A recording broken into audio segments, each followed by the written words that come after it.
Hello, Live Good Leaders. So guys, every time na nagpapaalala kami, every time nagre-remind ako, every time nagbibigay ako ng awareness, every time nagtuturo ako na huwag kalimutan ng subscription. So lahat po yan, hindi po para sa akin lang, para sa inyo rin yan, diba? Unang-una sa awareness, diba? Sino ba yung mawawalan? Hindi naman ako.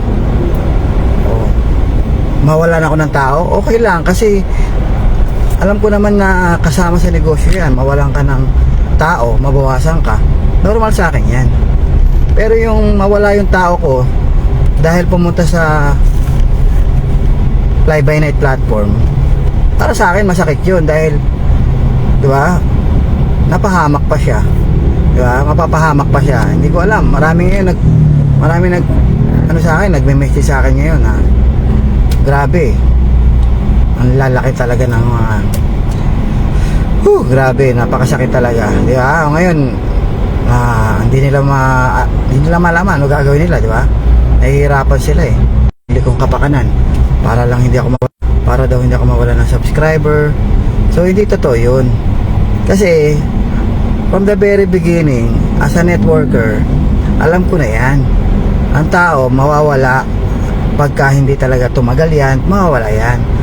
Kasama sa negosyo yan, kasama talaga yan, matira matibay, normal yan. Kahit saan company ako pumupunta, may attrition, iba-iba nga lang ang dahilan ng attrition, diba? Yung isa napagod, yung isa binawalan ng magulang, anak, kapatid, yung iba naman hindi kinaya yung rejection. Pero yung mawala yung leader mo dahil naligaw ng landas, pumunta sa ibang platform na fly by night, so talagang magpapaalala ko. Pero kung nawala ka lang dahil ayaw mo na, ay hindi na kita kukulitin. Hindi na kita kukulitin. Kung nawala ka lang dahil may sarili kang reason ba't ka nawala, kasi ayaw mo na, kasi pagod ka na, gusto mo na lang magtrabaho, gusto mo na lang, wala ka ng goal, ayaw mo na, walang problema yun. Kahit kailan hindi ako nangungulit ng mga leaders, kasi sa akin, ang pananaw ko dyan, pangarap mo yan eh, buhay mo yan, ba't ko pipilitin kita na gawin yung ayaw mo na? O sa akin, paalala lang, may pangarap ka, pwede mo makuha sa Live Good, ito gagawin mo. Pag ayaw mo na, di mag-stop ka, ayaw mo pala eh. Pag gusto mo, may pangarap ka, gusto mo makuha, ito yung paalala ko, ito gagawin natin, sumunod ka. Pero hindi kita itutulak na gawin to. Papaalala lang ako na ito dapat mong gawin. So pag hindi mo ginawa, hindi kita tatawag-tawagan para sabihin na ba't di ka umattend, ba't hindi ka magsasubscribe, bakit magkukwit ka. Wala kayong maririnig sa akin, guys. Wala. Basta ako nandyan na, nakakalat na lahat ng information kung bakit ka magli-Live Good. Andyan na yung mga kumita. Nakita nyo na yung resulta. Kung gusto mo ng ganyang resulta, tumuloy ka. So yung motivation, hindi na galing sa akin. Yung motivation, galing na sa sarili mo yun. I-motivate mo sarili mo. Gusto mo ba ng resulta namin? Ikaw na lang mag-motivate sa sarili mo. Gusto mo ba ng buhay na ganyan? O gusto mo pang umasenso? Ikaw na lang mag-motivate, hindi na kami. Okay, so kaya ako, umalis ka, mag-stay ka, okay lang sa akin yun. Kasi ginawa na namin lahat eh. Nag-tumbling na nga kami. Di ba? Nag-tumbling kami, nag-circo kami para lang parang maipakita sa'yo na gaano kaganda ang Live Good, na dito mo makukuha pangarap mo, di ba? Daanan mo lang yung proseso. So pero kung yung nawala ka dahil napunta ka sa landas na pinanggalingan ko na fly by night platform, talagang magbibigay ako ng awareness, kasi mapapahamak ka. Okay, so yun ang nangyayari. Kaya sabi ko sa inyo 5 months ago, di ba, yung mga vlog ko, balikan nyo na lang kung ano yung mga sinabi ko doon. Lahat yun eksaktong nangyayari ngayon. Eksaktong nangyayari ngayon. Yung mga vlog ko before, hinimay-himay ko yan kung ano yung mga sistema nila. Kasi nangyari sa amin yan eh. Nangyari sa akin yan sa dati kong company. Nag-sec pa nga, mayroon pa nga sec yun eh. May office pa nga sa Pilipinas yun, sa Makati. Diba? Kaya ginawa kasi yun. Tapos may upcoming event pa nga yun eh. Naudlot din eh. Sabi ko nga sa inyo, parehong-pareho diskarte niyan eh. Kaya ginawa yun para mag-build ng trust. Para to prove na kami ay legit, ito ay legit, mag-invest na kayo, pasok nyo na yung pera nyo. Kaya yung mga ibang kasamahan ko dun sa dating company na nawala yung ibang mga nabalitaan ko dun, ang lalaki talaga na nilabas. May nagsanla, may nagbenta, pati savings, ginalaw. Lahat ng kinita niya dun sa platform, binalik niya rin, in-invest niya ulit. Ngayon, iyak sila. 2 years ago yun. So, hindi ko isang beses, 3 company po yung tinalunan ko. 3 beses akong nag-try sa platform na fly by night. Nagbigay ako ng benefit of the doubt. Sabi ko, baka itong pangalawa, hindi na to scam. Na-scam na naman. Baka itong pangatlo, hindi na naman. Yun din. Ngayon, nakapakapa ko na yung mga event na yan. Fake pala yan. Yung CEO, hindi mo makausap. Makakausap mo lang yan sa Telegram.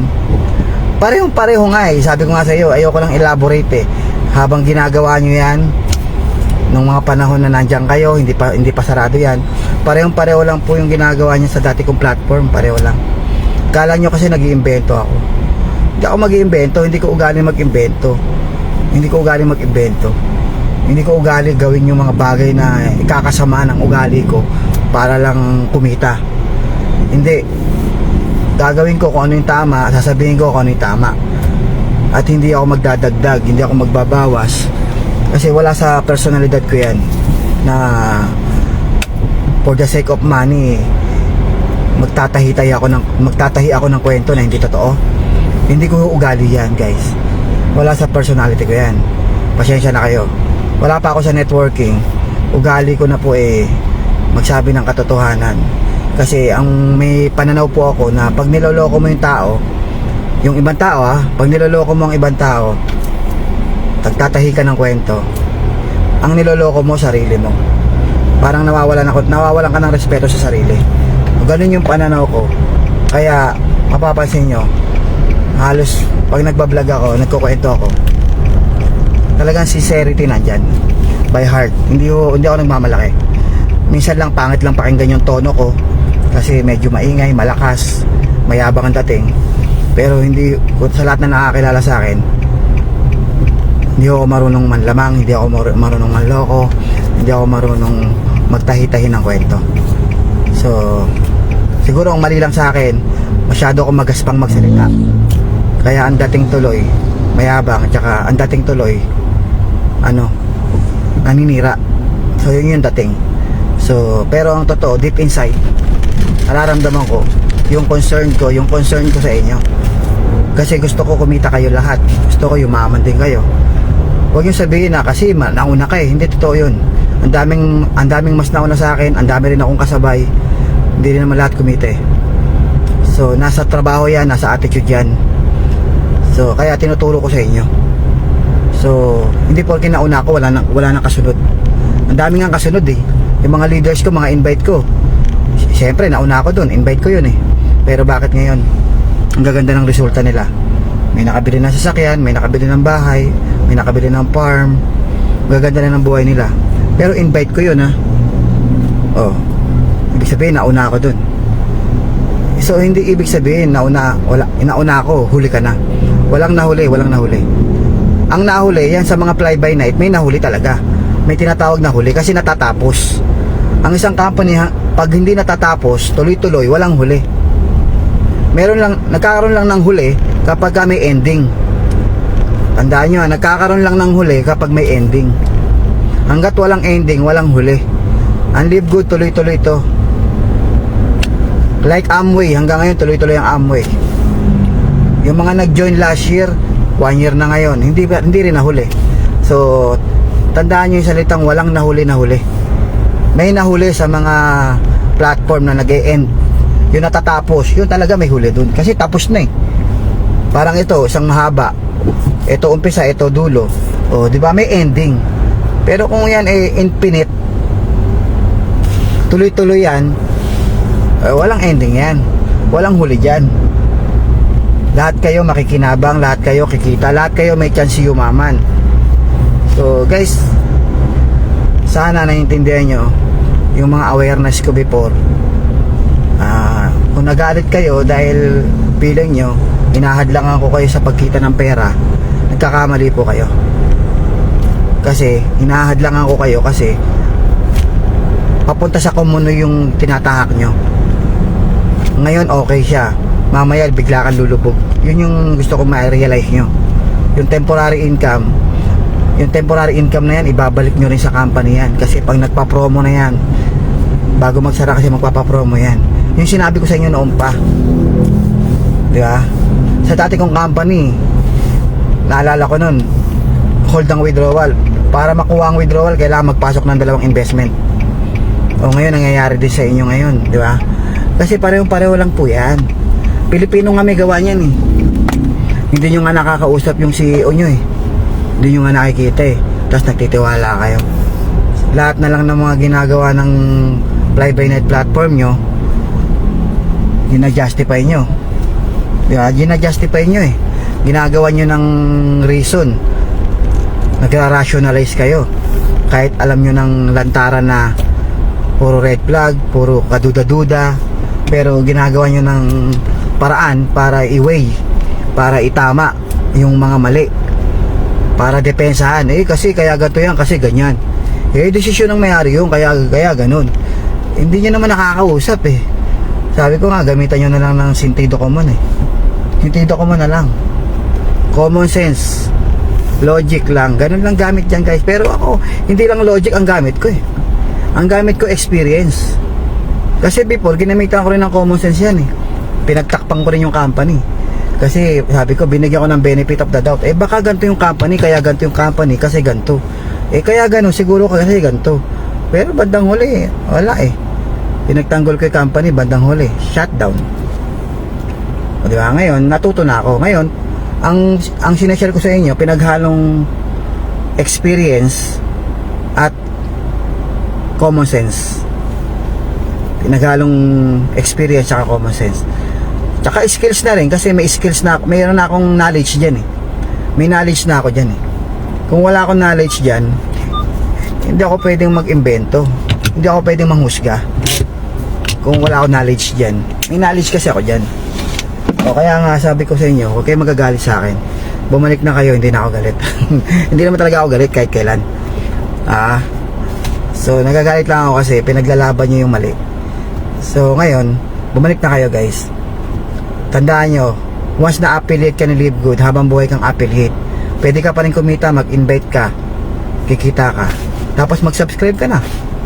So kahit hindi ka nakasubscribe ngayon, nag-stop ka, mag-invite ka ngayon, meron kang referral commission na $25. Tapos mag-subscribe ka na. From then, wag ka na mag-stop ng subscription, tuloy-tuloy mo na. Wag ka nang bibitaw. Wag ka manghinayang sa yung bago mong position, baka mapaganda ka pa. Kasi ang sistema ng Live Good guys, may compression tayo, auto spillover. Hindi mo alam. Malay mo pag bumalik ka ngayon, mapaganda pa position mo. Mamaya sa'yo pa makonek yung mga diamond. Yung mga parating na magda-diamond, yung mga malalakas, baka mamaya sa'yo pa makonek yan. Dahil bumalik ka sa matrix mo, mapaganda pa yung position mo. Guys, ganun ang sistema ngayon. Hindi nyo lang talaga naiintindihan eh. Kahit sabihin mo bumitaw ka na, wag ka mag-alala, bumalik ka lang ngayon. Pero pag bumalik ka, siguraduhin mo, wag ka nang bibitaw. Wag ka nang bibitaw guys. Hindi mo alam, may plano pala ang Diyos sa'yo. Diba? Bumalik ka, wag ka nang bibitaw na subscription, tuloy-tuloy mo na yan.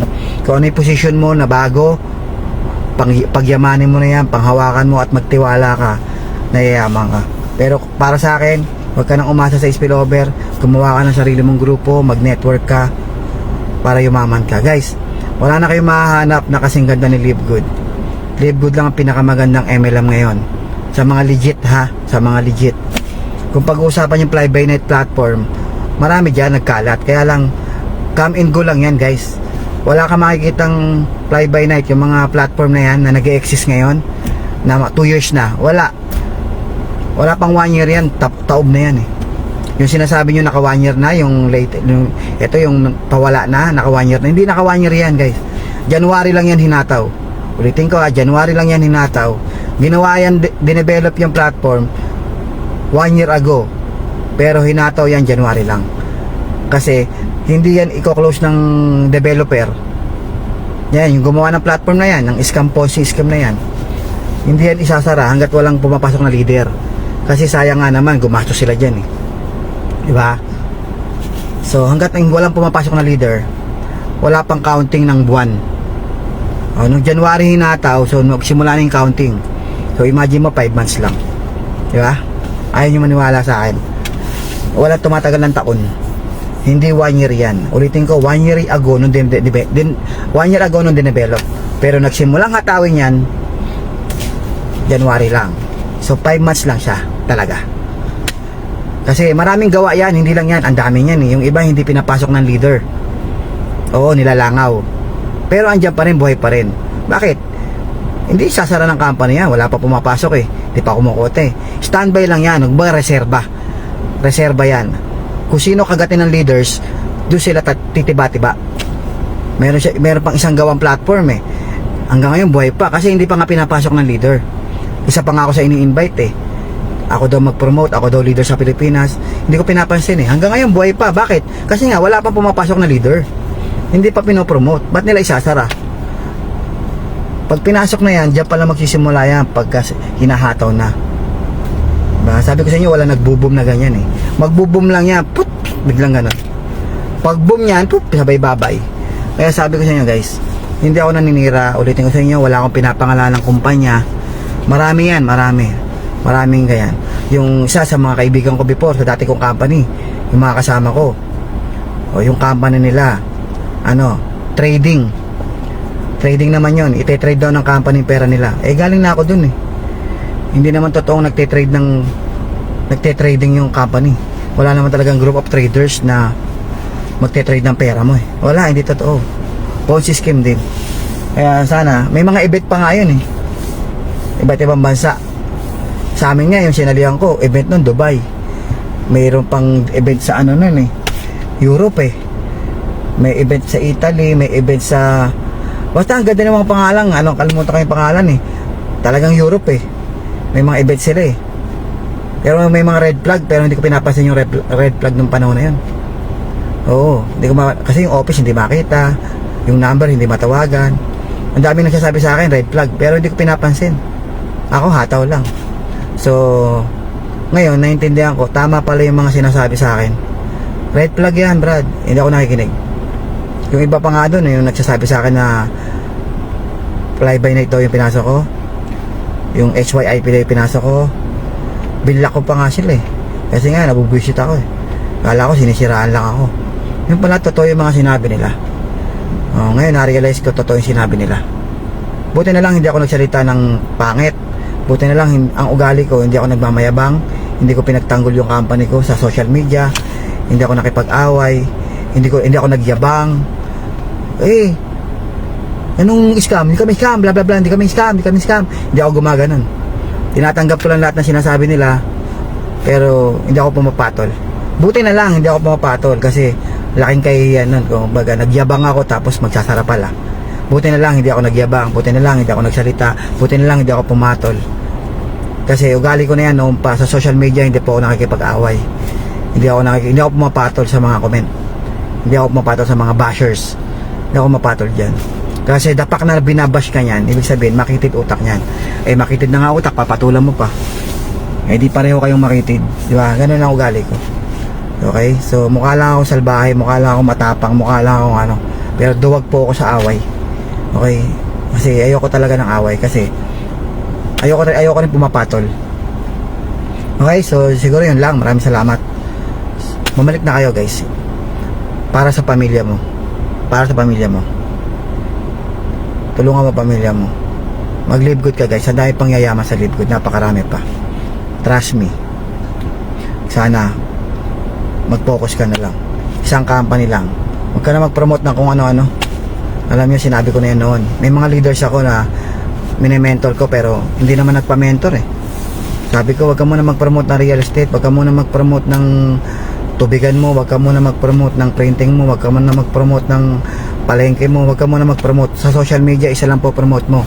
Kung networker ka ha, kung networker ka, networking lang na isa po-promote mo. Sabi ko, live good lang i-promote mo kasi maguguluhan yung mga leaders mo. Pangalawa, madidi-focus ka. nagda-diversify ka, hindi ka pa nga successful sa isa. So sabi ko, tsaka sapat na yung live good para payamanin ka. Tapos ang dami mong ginagawa, hindi mo makuha yung goal mo. Sa dami ng ginawa mo, hindi mo naman nakukuha yung goal mo, bali wala. Ang dami mong side hustle pero puro barya, bali wala. At the end of the day, wala ka pa rin na-acquire sa mga pangarap mo. So guys, payong kaibigan lang, as a networker, as a Live Good member, affiliate member, guys, umataw ka ng isang company, Live Good, focus ka, Live Good lang lahat ipopromote mo. Huwag ka muna mag-post ng ibang company, ng ibang platform, ng ibang side hustle. Huwag muna guys, Live Good. Ang laki ng ibibigay sa'yo neto. Taob yung mga side hustle mo na yan. Taob yan. Pag sama-samahin mo yung side hustle na yan, yung income sa side hustle, pag sama-samahin mo yan, hindi kakayanin yan. Yung Live Good income mo pa lang, taob na yan. Ang laki ng income mo sa Live Good. Pero mangyayari lamang yon, yung income sa Live Good, kung bibitawan mo lahat yung mga promote ng ibang side hustle, mangyayari lang yung malaking income sa Live Good. Pero pag hindi mo ginawa, pag hindi mo ako sinunod, tinuloy mo pa rin yung gusto mo, trust me, hindi mo makukuha yung goal mo sa Live Good. Oo, kikita ka, barya. Pati side hustle mo, barya. Lahat yan, barya. Hindi mo yan makukuha, hindi mo pag pinagsama-sama mo lahat ng barya pa rin yan. Hindi mo talaga makukuha yung pangarap mo. Trust me, kasi marami hindi nakikinig eh. Pero sabi ko nga, makinig ang gusto makinig, ba? Huwag makinig ang ayaw makinig, kasi kanya-kanya naman tayo ng pangarap, kanya-kanya naman tayo ng resulta, di ba? Take the consequence. Yan ang consequence ng decision mo. Tanggapin mo. Kung ano yung decision mo, yun ang resulta mo. So ganun lang yan guys. Kaya sabi ko nga kanya-kanya tayong pangarap, kanya-kanya tayong pamilyang binubuhay. O kung bahala ka, pamilya mo naman yan, hindi ko naman pamilya yan, di ba?